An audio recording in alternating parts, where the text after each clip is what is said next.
Hey, welcome everybody. It's great to see you here today. Today we are talking about the gluten and dairy dilemma. It's a question I get often asked from a lot of parents. My child is struggling with their skin. Should dairy and gluten be in their diet? Now, navigating dietary choices for children with skin problems can be really daunting, especially when it comes to gluten and dairy, because both are often labeled as inflammatory foods. And so this has sparked a lot of debate, right? Whether or not dairy and gluten should be in your child's diet. So I wanted to break down for you some of the science behind it, as well as my opinion and how I approach dairy and gluten in my clinical practice with my clients. So when it comes to gluten, to include it or not to include it. So for those people who have like celiac disease or known gluten allergies or sensitivities, the answer is simple.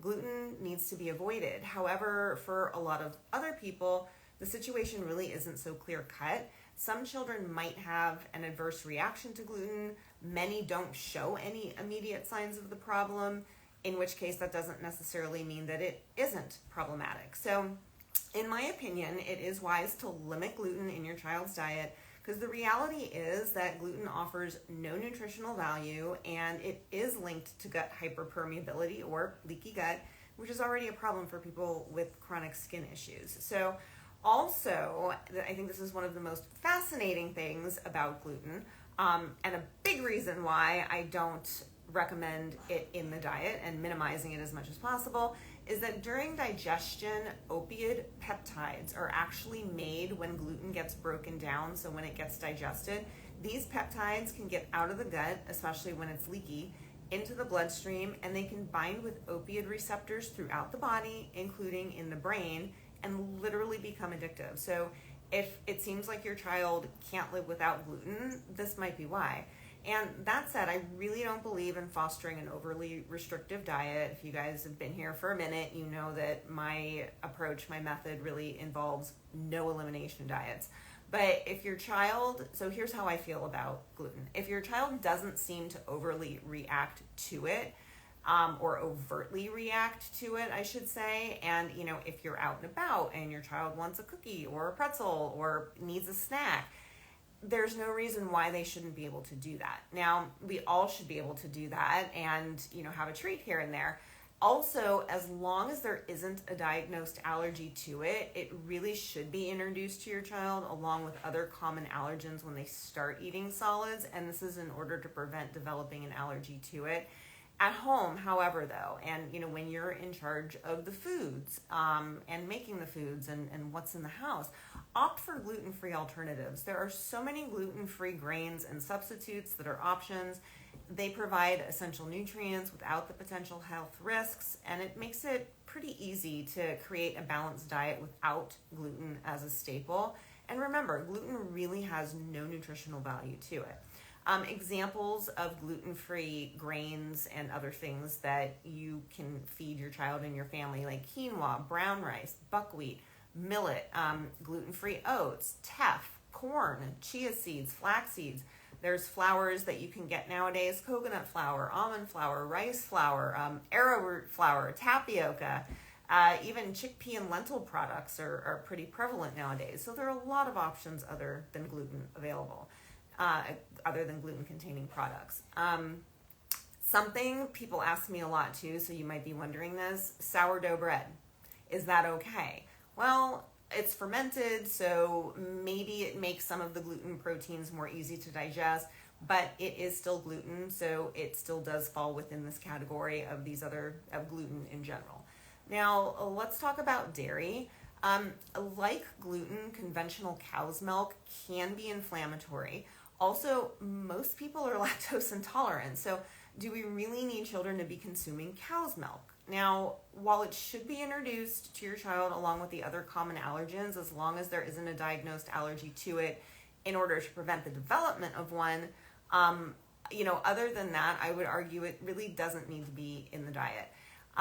And get this too, so similar to what happens with gluten, during digestion, the A1 milk in particular, so there's a protein in there. So during digestion, it releases a peptide that acts as an opioid And with leaky gut, again, this can get into the bloodstream and bind to those opioid receptors throughout the body. So this means that dairy also can be literally addictive. A2 milk doesn't do this, by the way. So if you're curious about that, that's the A1 milk specifically. Now, raw dairy is also a topic of a lot of debate. As a healthcare practitioner, as a healthcare professional, I do not recommend raw dairy for children because there are other potential health risks to it. That said, as compared to, I will say this, compared to conventional dairy, it is not inflammatory in that way. But again, because of the other potential health risks from it, I do not recommend giving that to babies and children. Now, once your child does start eating solids, it really is essential to shift the focus away from liquids as a primary nutrition source as much as possible. I know a lot of parents have concerns with, we need to get in the nourishment, we need to get in the milk, and it's really just not necessarily the case. If you are worried about getting in enough calcium for your child, foods like leafy greens and nuts and seeds, even soybeans, canned salmon, and sardines are really actually good sources of calcium. And then, of course, too, we have all of the different kinds of milks out there nowadays, like the almond milk and the oat milk and cashew and, even soy if your child tolerates that. All of these things, a lot of them are fortified with calcium now. So that's something to consider. So if you are worried about calcium and if your child's not getting in, cow dairy, if it's going to be a problem, it's not. There's lots of other sources of calcium. And also it's not just about calcium. There's kind of another little catch to that. So your child needs enough vitamin D to absorb the calcium. So often it's not that there's not enough calcium, it's that there's not enough vitamin D to help absorb the calcium from the gut. Also, if you're worried about sources of protein, other than dairy, there are plenty other of animal and plant-based options that you can include in your child's diet. So dairy is by far from the only thing that your child can get protein from, and calcium for that matter. Now, on the flip side, again, because I'm not a practitioner that really fosters an overly restrictive environment, if your child doesn't have an allergy to dairy, if they don't show any adverse effects, small amounts here and there generally should be fine. But still, just, always it's essential to monitor how your child reacts.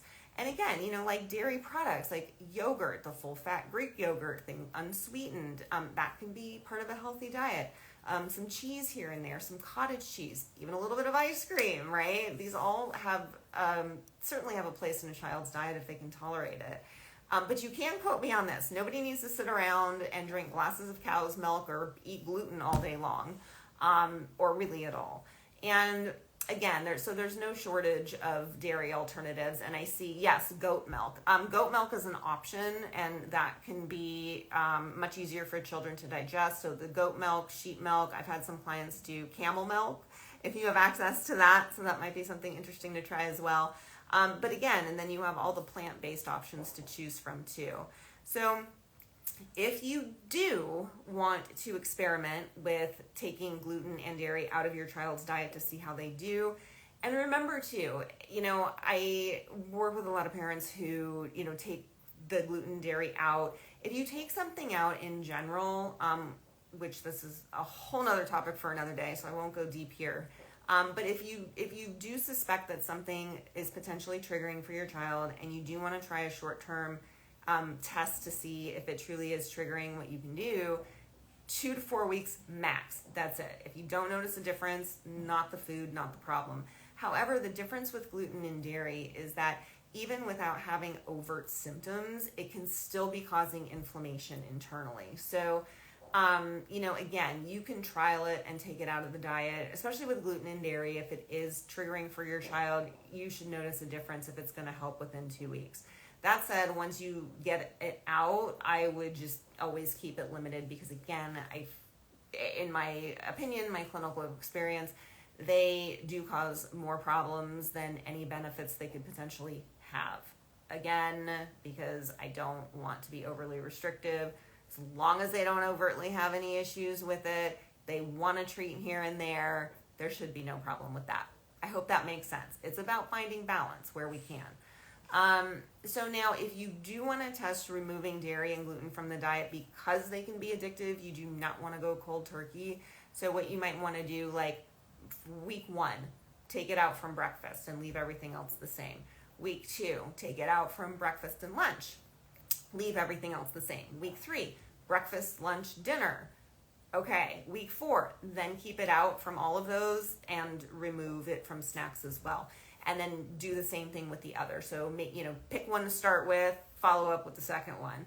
But long term, it can be really helpful to, again, minimize both of those in the diet to help with the inflammatory responses that your child's body is going through. Because, when it comes down to it, when we are talking about chronic skin rashes, we really are talking about internal inflammation as well as external inflammation, but we're talking about inflammation, and we want to find ways to lower that inflammation wherever we can, because it does come from a variety of different places, and your child's inflammation bucket is overflowing. So we want to find ways to bring that down, which will ultimately help with what they're experiencing on their skin.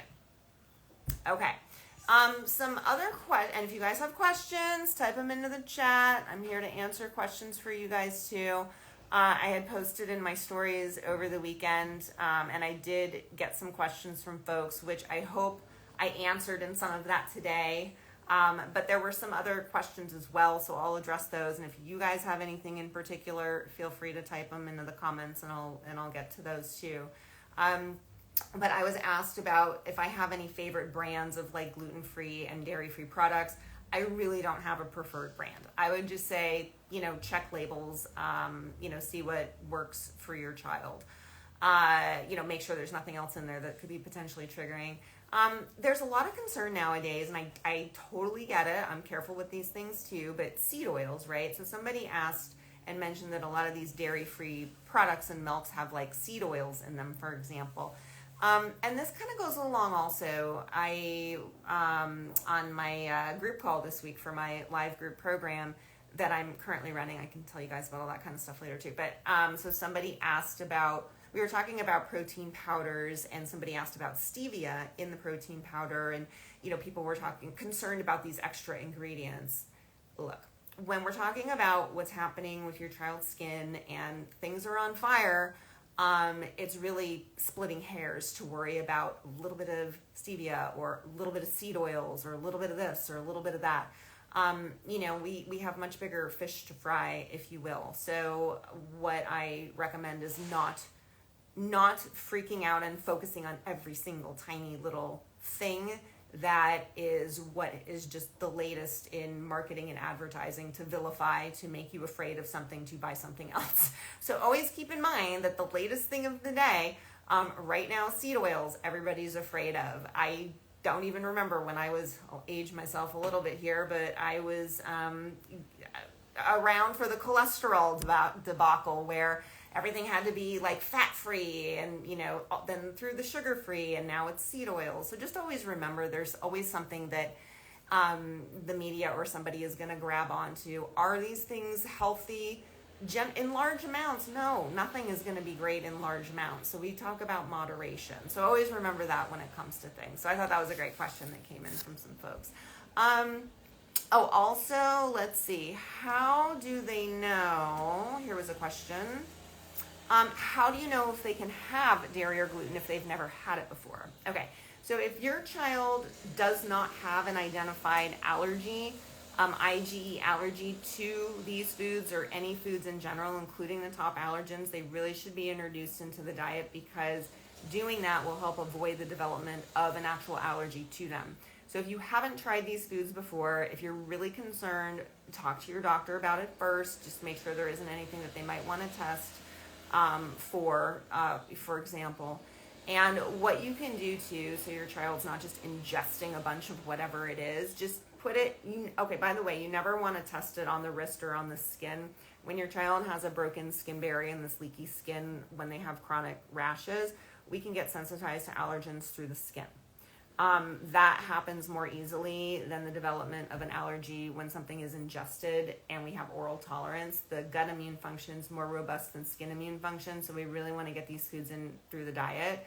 So again, while I do recommend limiting dairy and gluten in general, if your child can tolerate them, because they're in everything out and about, so in order to tolerate them, we do want to have them introduced. So what you want to do, instead of putting it on the wrist, just like touch a little something inside of the lip and just wait.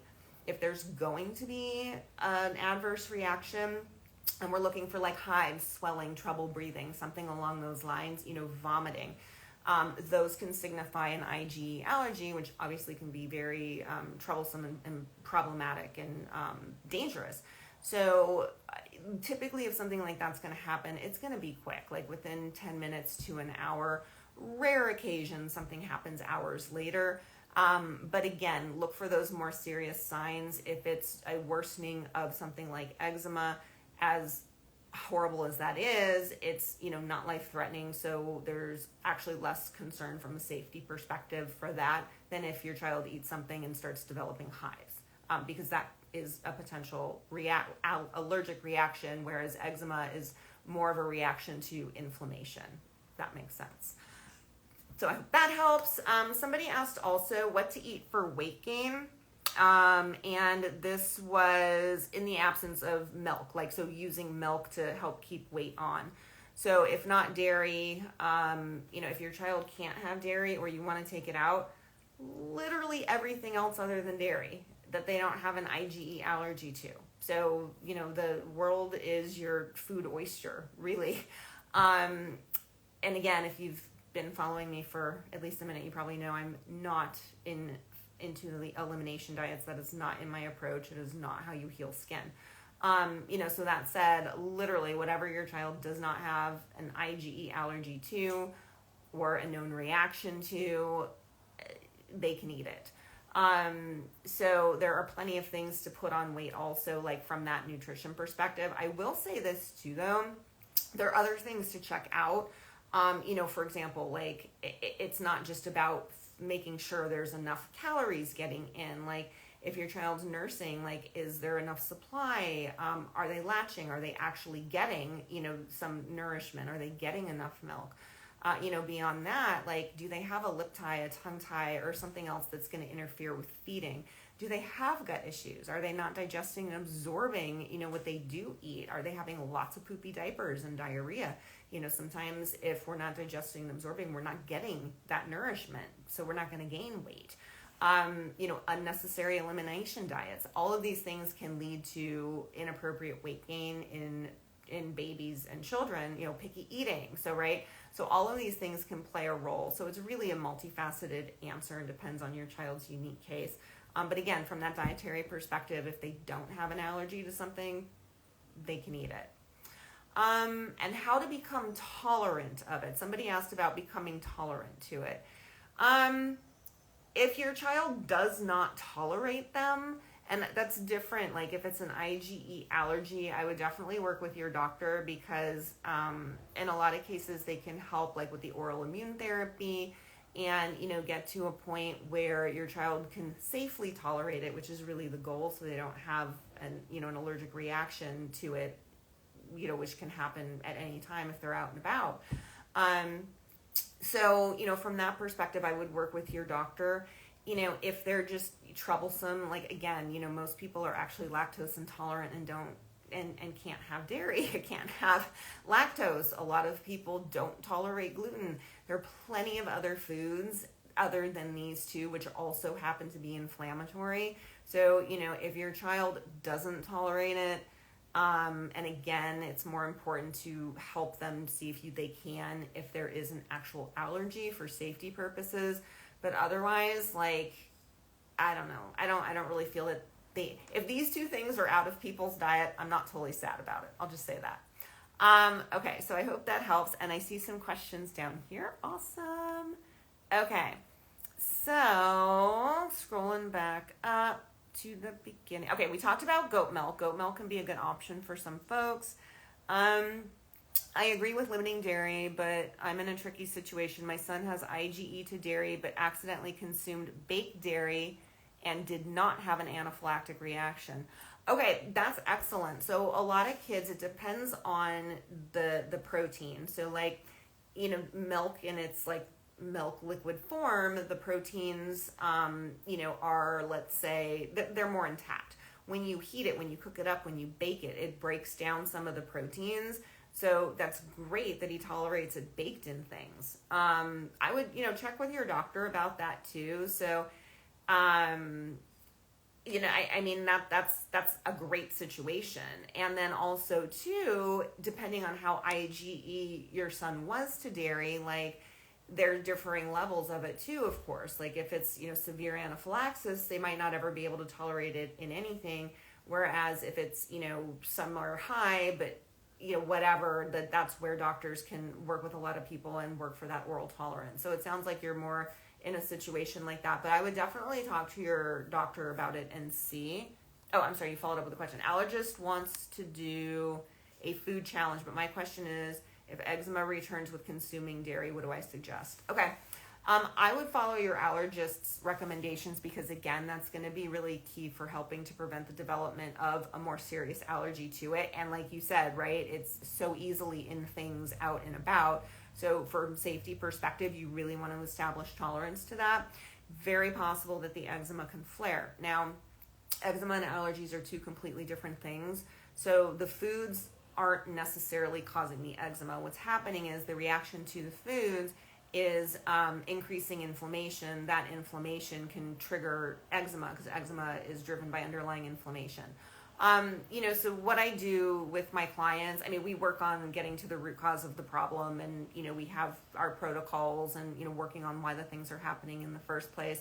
Allergies and eczema, allergies and many skin conditions have roots in the same root causes. So the work that I do with my clients can actually help with both. And, that said, a lot of kids don't flare as much, when they're doing, or at all when they're doing the therapy, like the oral immune therapy, for example, they tolerate it pretty well. But I would say it's very possible that the eczema can flare. I would just follow your allergist's advice though for the challenge, and of course do what you can to keep your child comfortable, because again, like eczema is absolutely horrible, but it's not necessarily life-threatening. Allergies can be. So that's my take on that. I hope that's helpful. I know that's not like the best answer and what you necessarily want to hear, but that's the truth. So I hope that does help. Okay, so what about hives and itching due to mast cell? How would you go about figuring out potential triggers? That's a good question. I find if it's diagnosed to mast cell, that's one thing. I don't know if that's the case. I know a lot of people go down the histamine and mast cell rabbit hole when there are chronic hives. There are a variety of reasons for chronic hives. Some of them actually parasites in the gut. Gut infections can cause chronic hives that are at the root cause of immune system dysfunction as well, including something like mast cell activation syndrome. I would always check what's happening in the gut as a root cause. But things that can also increase histamine in crazy ways are things like parasites, candida, certain histamine producers in the gut, other types of gut infections, H. pylori, for example. So there are a lot of reasons why those things could be happening. So I would, in that case, anytime you have, especially sort of these hives run rampant and you can't figure out what's triggering them, especially in the absence of any allergies, of any diagnosed allergies and hives, and you can't figure out why, absolutely check what's happening in the gut. I hope that helps. My daughter had an allergy test done with no resulting allergies to dairy. Dairy seemed to be the culprit for causing her flares. Do you recommend avoiding it entirely, or would it help? I mean, I would keep it out. And it depends how old she is. Like, if she's old, I mean, it sounds like she's old enough to know, like, eating the foods. I mean, some people have a tolerance level for it. Like, if you know it triggers her, I would just leave it out. But if she's eating it in baked things or whatever, I probably wouldn't worry about it as much. It really depends on how reactive you notice that she is. But again, it is an inflammatory food. I would leave it out as much as possible. If it comes down to, she doesn't have the allergy to it, you're out and she wants a piece of pizza or whatever, I wouldn't worry about it so much. But, since you do notice a connection between that and flaring, I would keep it to a minimum. Okay, let's see. Avoid an allergy. Yes, I would absolutely avoid an IgE allergy, especially if your doctor has recommended avoidance. That is really important and that is key. So if there is an allergy that your doctor has recommended avoidance, keep it out. If there's an allergy but your doctor has recommended to keep it in, I would also follow that advice, because what they're trying to do is help you prevent the allergy from getting more severe, and that can be really important. I hope that helps. If the child's stool test showed a lot of yeast, would occasional gluten be worse for that? I don't think so.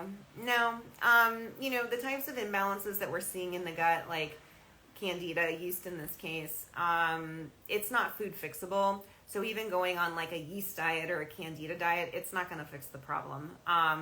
If your child is eating a ton of processed sugary foods and it's like Halloween every single day, that's a little bit of a different story. But, if your child's already on a healthy whole real foods diet, eating regularly, enjoying treats and things here and there, that's not going to make anything yeasty or fungally or candida in the gut worse. And taking those foods out is not going to solve the problem either. I hope that helps. Okay, let's see. All right, did you ever make a connection between swollen adenoids, tonsils, and eczema? Oh, good question. And that's funny because I was looking at something else today about tonsils and adenoids. Well, what happens with tonsils and adenoids, they are part of the immune system. When they are swollen and inflamed, because they are immune tissue, that is signifying that the immune system is in overdrive. It often is some sort of underlying infection that is causing the inflammation that is causing that. When we are talking about something like eczema, which is an inflammatory condition, yes, everything is going to be inflamed for the same reasons. So, there is a connection. What that is for everyone, I can't say that it's one particular thing. It would be whatever's happening internally that is creating that inflammation. I do see in kids one of the primary root causes. I see this in 100% of the children that I work with. I've seen thousands of children and helped thousands of children over the last 8+ years with their skin. Every single person that I've helped, they have had gut issues, whether or not there are any gut symptoms. So it really is key to get that checked out for your child, because it is a major source of underlying inflammation that goes unaddressed. That inflammation triggers the immune system and can do things like cause tonsil and adenoid swelling and inflammation, as well as what's happening on the skin. I hope that helps. Any recommendations to prep for an allergy test to get best results? Talk to your physician about it. Usually they'll have you stop antihistamines. I think it's a few days before. So if your child's taking Benadryl, Zyrtec, Claritin, anything like that, hydroxyzine, I would even stop natural antihistamines, so things like quercetin. If they're on vitamin C, that's a natural antihistamine. I would talk to your doctor and just kind of make sure, and let them know if there's any medications or supplements that your child is taking. Just kind of confirm with them what they want you to take or stop. Other than that, your doctor will decide between, the skin prick or the blood testing. It really depends. Often it's really tricky with something like eczema because the skin barrier is so dysfunctional. So doing the skin scratch or skin prick testing isn't going to end up very reliable because everything's going to be reactive because the skin is so sensitive, in which case they might do a blood test. So your doctor will help you pick, or decide for you, I should say, which kind of testing is most appropriate. And then, of course, oral food challenge, that's always an option. Scary option. That's something you would do in your doctor's office. Yeah. Okay. How do you differentiate between staph and eczema on the skin? That's a good question. If there is an infection, so some of the signs to look out for is the skin, more red, inflamed, swollen, painful, kind of puffy. Often there can be like weeping is a sign, especially if the weeping is like yellow, like pussy. If there are like little pustules all over the skin, that can be staph. Some of the other things I see too, like there's no typical pattern with eczema, but most often it'll sort of be like cycles of flares and then a little bit of calming and then flares and a little bit of calming. So, typically if there's an infection, like it just persists. There's no relief. It just keeps going. It keeps worsening. So those are some of the signs to look out for. And if there is an infection, absolutely do not pass go. Go to your doctor. Get the prescription.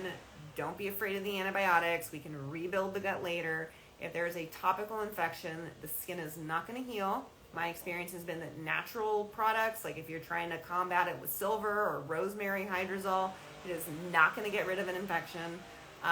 Use what your doctor gives you, knock the infection out, and then continue the natural work. I will tell you this too. I had a client a couple years ago, and their child, it was on his face actually, and it just would not, there was no relief for this child. It was constant for seriously 6 months. It was just, the face was just flaring. Everything else was starting to look better with the work we were doing, but the face, it just wouldn't do anything. They finally took him in and got him swabbed, and it was MRSA. They did the antibiotics. It was gone in 2 weeks, and it was fine. So just, if you think there's an infection, you need to go get it taken care of. And it will, number one, help your child feel better and stop a lot of the struggling and suffering. You can always rebuild the gut later if you're worried about antibiotics. They're not something to be afraid of. They can really help. Our eggs are common allergens. Do you have success reintroducing once the gut is healed? Again, that's a good question. If your child is anaphylactic to eggs, that's something to work with your doctor on. There's a lot of good data, and I've seen a lot of my clients be able to consume, especially baked egg and things. So that's another one for safety purposes that can be really important to try to do, like oral immune therapy and such, because it is in so many things. But so, if it's more of a sensitivity, and the difference between allergies and sensitivities, like the allergies can be life-threatening, the sensitivities produce symptoms, but they're not life-threatening. Most people, yes, absolutely, once we do the internal work and heal the gut, they can eat foods that they were once sensitive to. I have had a number of clients that do become less sensitive to even their IG allergens, and then through the work that we do. And then again, a lot of clients that also have success desensitizing to things, working with their allergists through that with oral immune therapy. Why would a child that's eating a good diet, probiotics, etc., not be able to turn their gut around quickly? Because that's a good question. The types of imbalances that are in there are not food fixable. So if there's something like a candida overgrowth or parasites or bacterial imbalances that are severe enough to cause what's happening on the skin, diet can't fix that. And so the longer you go without addressing the real root cause, the longer it's going to take for their skin to turn around. And I see you mentioned probiotics too. The type of probiotic that you use is very specific to what's happening in there. This is why I test my clients. We do what's called GI map, comprehensive digestive stool testing. It is not a direct-to-consumer test. That is really important. Do not waste your resources on a direct-to-consumer test. It's not a clinical assessment tool, and it doesn't give us the information that we need to fix the problem. So the comprehensive digestive stool test shows us what's happening in there holistically. You have to address everything in there. So if you see candida, and but the reason the candida is there's a lot of other things contributing. So you can't just address one thing. You have to take everything into account, depending on what is happening in there and all of that. That helps guide what kind of probiotic you need. So the probiotic might not be the right one. I do see that happen a lot. I hope that helps. What is an accurate test for staph? So if you go to your doctor, they will do like a skin culture. So they'll swab it and do a culture, which means they grow it like in a thing. Or do they look under a microscope? They might look under a microscope and or swab it and see if something grows. Not sure because I don't work in a lab. But they swab the skin and then they check to see what kind of bacteria it is and if there's infectious staph on that swab. I hope that helps. Okay, how would you approach a breastfeeding baby who's reacting to milk and mom has eczema? There are a ton of things. This would be like an entire private session. So let's see. First, I would have to know a lot more about everybody's diet, a lot more about what's happening with mom and symptoms. I will say that the imbalances that are happening in the gut that cause chronic skin issues are easily shared between family members. So usually in cases where, mom and child are both struggling, I would want to see what's happening in both of their guts, because something can be identified in one but not the other. But because we share things, I would piece together those pieces of the puzzle to help create and navigate everything that's happening. I don't have an exact answer because, again, I have to know a lot more about your case. But I guess I could say in cases like that, I would want to look at mom and baby, assess what's getting in, what's not getting in, what you've tried, what everybody's symptoms are, what's common, and pull the pieces together from there. I hope that helps. Okay, my eczema is all over my body. Nothing is helping. So this is, somebody you should check out. I do not work with adults. I only work with children. Check out Jennifer Fugo. She's here on Instagram. So Jennifer Fugo, she works with adults with chronic skin issues, and she's the go-to expert. She also has a podcast, The Healthy Skin Show. So you can check that out also. She's got many episodes that are super helpful. I've been on a number of them also. So for your child, you can check out some things there, but definitely check out Jennifer Fugo for your adult skincare needs. Lisa, great. Thank you. Yes, it's on his face. Oh, that was the infection. Go get that checked out. Definitely, for sure. It can just be so helpful. Just knock it out. Get rid of the infection. And then you can continue your natural healing journey, right? There's a time and place for all strategies. Will this be available to listen to after? Yeah, I'm going to share it, so it'll be here. Yes. Yes, it'll be in my feed. And then I'll just post in my stories and be like, hey, watch the live. So this will be here. I also have, I'll put it in the comments. I have a little write-up that I did, which was what I talked about today. So, not the Q&A, but the nuts and bolts of the information and the kind of opinion piece that I put together about gluten and dairy and whether or not your child should eat it with that information. So I'll put a little either link or, comment, and I'll send you the link, that type of thing. All right. Let's see. Super interesting. Thank you. My pleasure. After healing the gut, can gluten and dairy be reintroduced? They're inflammatory, so gluten is just going to keep poking holes back in the gut. It does create leaky gut hyperpermeability. Dairy is inflammatory and can be problematic. A lot of kids, yes, can tolerate it better after we do the work to heal the gut, especially people that seemed more reactive to it beforehand. So yes, it can be better tolerated, but it still can be problematic. Yeah. My 2-year-old keeps getting eczema on creases and then it turns fungal. Doctor keeps prescribing the steroid, but I don't know the cause. I also had eczema as a kid. If it's fungal, often the steroid isn't going to help. You can try a diaper cream, something with zinc oxide in it. If you have a diaper cream laying around, that can help. You can also ask your doctor for an antifungal cream. They should be giving you, if they know it's fungal and they're not giving you a fungal prescription, ask for something antifungal. That'll help. And in the meantime, try a zinc oxide, a diaper rash cream, or an antifungal, even an over-the-counter cream. But I would say try a zinc cream. You can also do apple cider vinegar baths. That can help. I hope that helps. Okay. All right. those are the questions. Awesome, guys. Well, it was great seeing you here today. I hope this was helpful.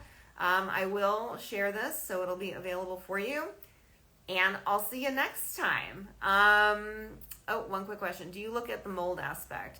Yes, I do look at mold in my clients where we suspect that's an issue. Yeah, absolutely. We take everything into account. Yep. All right. Have a great day, everybody. See you next time.